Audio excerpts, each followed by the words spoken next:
Hey everyone, welcome back to the White Coat Club. It's Nicole and Muskan again, and we're going to be doing part two of our little series. Last time we discussed shadowing and how to obtain it, and today we're going to be talking about research, how to get it, and how to succeed in it. So, as always, don't forget to like and subscribe for more BSMD and medical school advice. So, jumping right in, we're going to get into why students research, why research is important. For many of our students who are applying to BSMD programs, research proves commitment and an understanding of the science and medical field. Any type of just even basic research is important in the medical field. So it's going to help confirm also that medicine something that you really want to research is super important for med and medical. If you this is no guarantee that you need to be a true researcher, or if you can't decide if you want research to really be your career in medicine, you can kind of make that choice. This will help you decide. Conversely, you might have that you love research instead of medicine. So it's a really good thing to have as kind of an exploration for the students to kind of go through before they're really submitting their applications and deciding where they want to apply. Any other thoughts on like this key significance of research? Not really. I think, you covered it really well. I would really, once again, emphasize the importance of getting exposure to all aspects of medicine because, medicine is not just clinical. It includes research, it includes mentorship, teaching. And, whether you decide that this is going to be a big part of your career or not, um, it's going to be a big part of your life if you decide to choose medicine up until medical school is over at the very least. And perhaps, even into residency if you are interested in, competitive specialties, or competitive, sorry, I should say fellowships to apply for.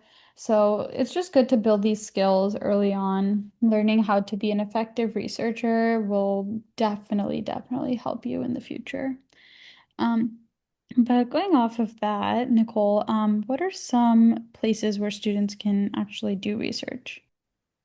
Yeah, that's a great question. So we help our students apply to and obtain researching as part of our resources at Moon Prep. There's kind of three different outlets where students can obtain research. So number one, probably being the most popular, is a program ran by a college. These are examples of these would be like the Rutgers Wise program, Boston Leadership Institute, Cosmos. These are programs that are specifically ran by universities or a group of universities for students to join, apply to, and then participate in. Some are remote, some are in person. So that would probably be the number one. Secondary to that would be programs that are run by private companies. So Moon Prep has a sister company called Rising Researchers, where students are able to do virtual research with a research professional, and submit it to a journal and kind of do all of those things. Another one that a lot of our students do and participate in is Inspired AI. There's many. And then another thing that a lot of students want to do, which is kind of a secondary step. So a lot of times you might have to do one of those other things first before you can obtain something like this, is work alongside a qualified mentor to assist in their research or completing research kind of on your own with a mentor. So students want to reach out to university professors, to physicians, and kind of either assist them or have them assist the student in participating with research. Usually that's harder to obtain, and you do have to have a little bit more of some experience in research on your resume. So having participated in another program first, maybe in those earlier years in high school, and then kind of hoping to aim for this if you know that research is right for you. Kind of going back to that same thing, doing an intro program and then reaching out to a professor to say, hey, I did this intro program. I love this specific type of research. Can I, work with you? Better way to do it, but we'll talk a little bit more about how to obtain as well. So at these different types of research programs, what types of research can students expect to be involved in? So there's a few different types of research. There's wet lab, basic science, bench work. There's quantitative data analysis, which is going to be more like statistics on numerical data. And then there's qualitative data analysis, which is more of like interviewing and focus groups. And then the next part would be literature review. So that would be scoping, narrative, systematic, and meta analysis. So as you're like combing through these different programs, you'll be able to kind of see these, you'll see these words to kind of understand a little bit more about what you'll specifically be doing. Yeah, those are really excellent points. And, I would even encourage students to try a couple different types out because oftentimes our students will have more than one research experience. So let's say you're doing a literature review for one lab, maybe you try out a qualitative data analysis for a different one, or you go do some bench work at a different lab. So it's just always nice to mix and match. So even in your pre-med years, or if you go to a BSMD in your undergrad years, you have an idea of what you enjoy already, and you can kind of tailor what types of research you look for in undergrad to your experiences that you've already had. But to expand on that, how would you suggest that students actually obtain research opportunities? Yeah. So basing on what you're looking to do and where you are at in your research journey, you want to look into and apply to programs that fit within the realm of research that you want to do. So if you're looking for a beginner program, that's where you want to first start. Um, Make sure you're checking into the deadlines. A lot of times there's an essay involved. That would be kind of your main way to obtain that basic intro to research. Later on, if you're looking to kind of expand and contact professors at universities that are doing similar research to either something you've already done or something that you're passionate about, it's it's just a lot easier, I think, for them to accept you and to be willing to take you on.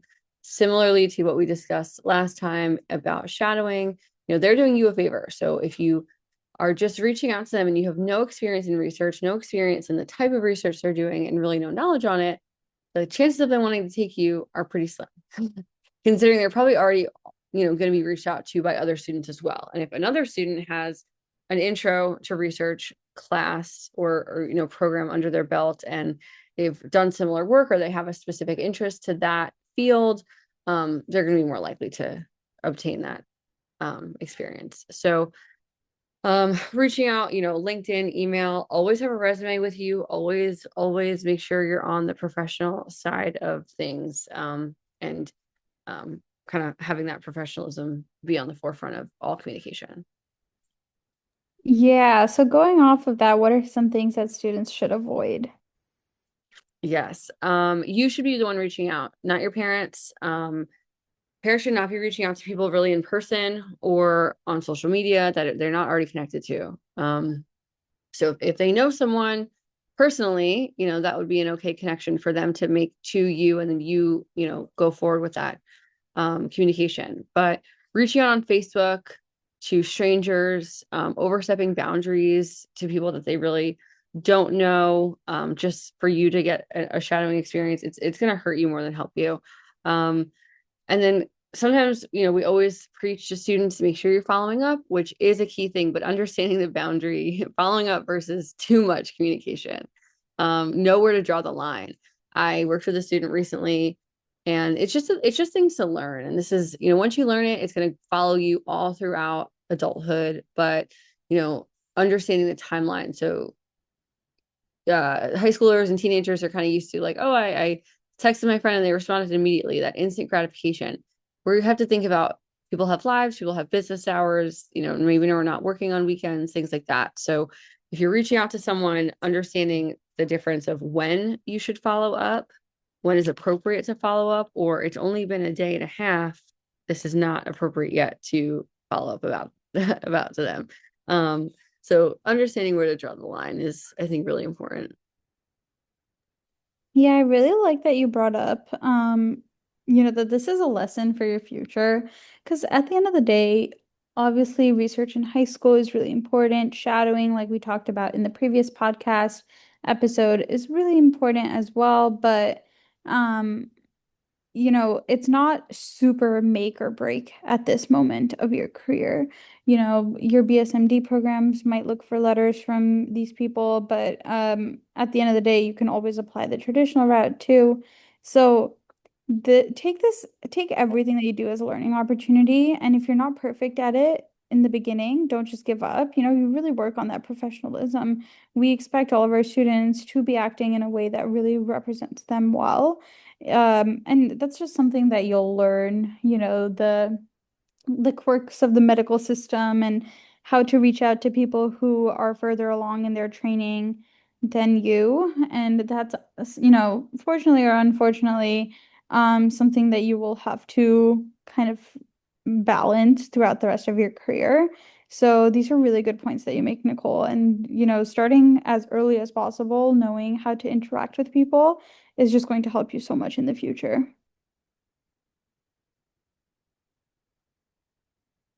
You know, I always say, like you said, I always preach this is something that you're going to do always. So really locking it down now.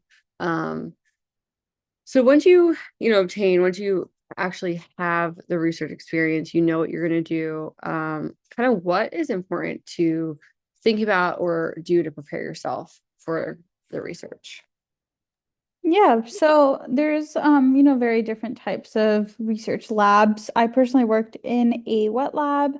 I worked in two wet labs, and I also worked in more of like the office style. The research was being done on computers, so like more clinical research, and both of them will have different-ish requirements. But we're just going to go over some of the things that you can do to make sure that you're setting yourself up for success.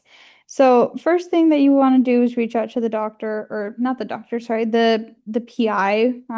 For reference, a PI is the principal investigator. So they're the person that you have reached out to conduct research with. They head the lab. So you can reach out to the PI or the coordinator of the lab to ask if you need to bring anything. If you're in a wet lab, I would say to bring clothing that can cover up any exposed skin. And you'll probably be given like lab coat and goggles. It's just like general lab safety requirements. You can just even do a quick Google search, making sure that you're wearing closed-toed shoes. And I'm pretty sure that you should wear like a little bit of looser pants. They usually don't want you to wear like skin tight clothing, if I remember correctly, but that's something that you can sort out with a quick Google search or just reaching out to the clinic, or not the clinic, the research coordinator or the PI. And then if you're working in a more clinical research setting, you're just going into an office, then wear business casual. I would also try to read up on the research topic. It's always a smart idea to ask the research coordinator slash PI for papers that you can start reading before you start your research experience. Oftentimes, they might just give you old papers that they wrote and ask you to read them because a lot of researchers have their own niche in whatever they're studying. So they've likely already been studying that topic for a long, long time. And they might be able to point you to some of their work that they've done in the past to help set a good baseline for what you can expect to do.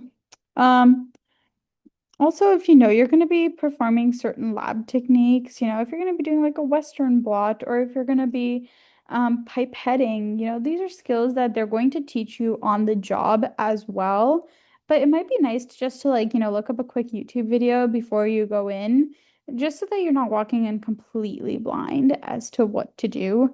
Um, and this is just like, to really set yourself up for success. It's absolutely not mandatory if you run out of time, but it could look really good. If you go in and like they ask you what is a Western blot used for, if you can answer that pretty confidently and tell them these are the different steps and this is what like the principle underlying the technique is, I think it, paints a really good picture for you. Also check up on your onboarding materials. So especially for clinical research, if you're working with patient data, you will not be allowed to do anything, like anything at all until you are properly onboarded. So just make sure that you stay on top of it. The research coordinator will reach out to you to make sure that you're submitting all your paperwork and documentation. And if you need to like complete any online trainings, they're going to make sure that you have those all squared away as well. But, maybe a couple days before your research experience is about to start, when you send them an email about what to wear or what to bring, you can just also include in there, hey, I just also wanted to make sure that all my onboarding is done and that there are no outstanding requirements for me to complete before my first day. And then finally, just, pack your bag, take a notebook, take a pen. If it's clinical research, I would also take a laptop, or a tablet. Also bring, food, drinks to get you throughout the day. Just be careful. And I wanted to mention in like a wet lab, if you take food or drinks, oftentimes they have very specific places where you can keep them.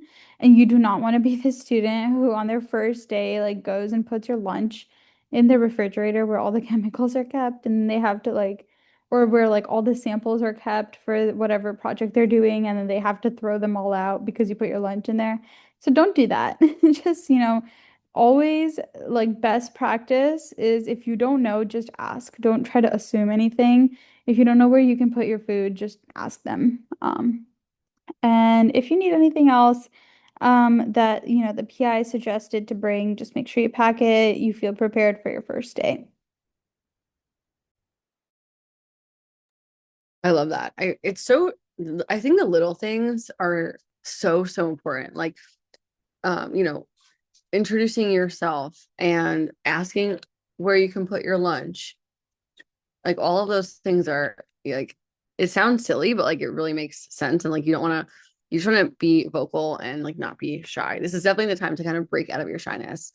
And it will help you again, which is another lesson that's just gonna be beneficial to you later on. So what about when you did the you did your first day, right? We talked about this. No. Sorry. You didn't do first day? Okay. I know you're talking about lunch, so I was like, wait a second. I didn't know if you jumped in. Okay. So when you arrive for your first day, what are some important things to make sure that you do or don't do? Yeah, so your first day, it's usually just going to be like an orientation to what you're going to be doing. Should be pretty chill, hopefully, for the most part, but there are a few things that you can definitely do to just make sure that you're starting off on a good foot. So introduce yourself to everyone in the lab, go say hi, be kind. Obviously the PI. Um, but also research assistants, any co-investigators. So sometimes like a lab might have multiple doctors heading it. So it might be nice, you obviously have reached out to one, but if you have some time to just go introduce yourself to the rest of the people, there might be other students there with you too, so make sure you introduce yourself to them. You might be the only high schooler, but if there's someone in college, undergrad students or even med students or PhD students.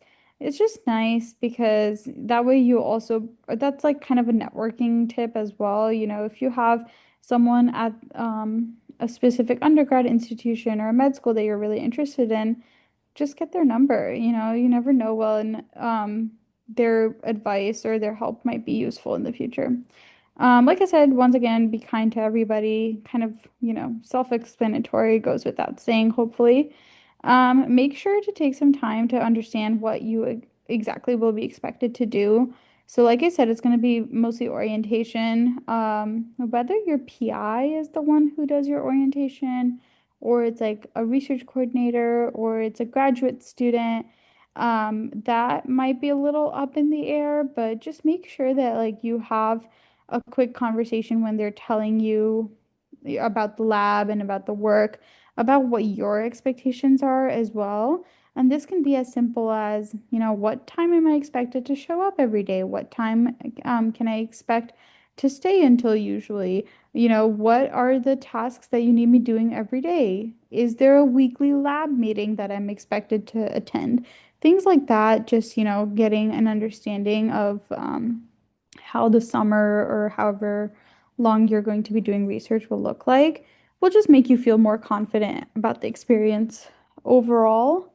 And then also like, what tasks you'll be doing. And when you start to get more comfortable with the research tasks, you can also start to ask for more responsibilities. But, they're going to start you off at the level that they think is appropriate. So just make sure that you give yourself time to get acclimated.